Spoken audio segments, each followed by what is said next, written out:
লিবাস আরবিতে কি বলে?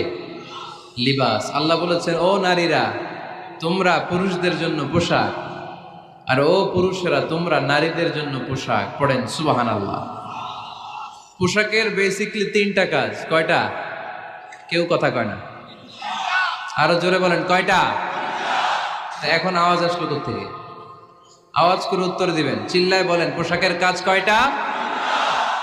এভাবে শেষ পর্যন্ত খোঁচায় যেন সাউন্ড বের করা না লাগে, স্বপ্রণোদিত ভাবে উত্তর করবেন, ক্লাসের মতো হোক। তিনটা কাজ। এক নম্বর কাজ হচ্ছে পোশাক ইজ্জতের আবরু, লজ্জাস্থান ঢেকে রাখে, ঠিক কিনা? আমাদের লজ্জাস্থান ঢেকে রেখেছে আমাদের পোশাক। ঠিক তেমনি স্বামী তার স্ত্রীর ইজ্জত হেফাজত করে, স্ত্রী তার স্বামীর ইজ্জত হেফাজত করে, স্বামী তার স্ত্রীর চরিত্র হেফাজত করে, আর স্ত্রী তার স্বামীর চরিত্র হেফাজত করে। এজন্য আল্লাহ একে অপরের উদাহরণ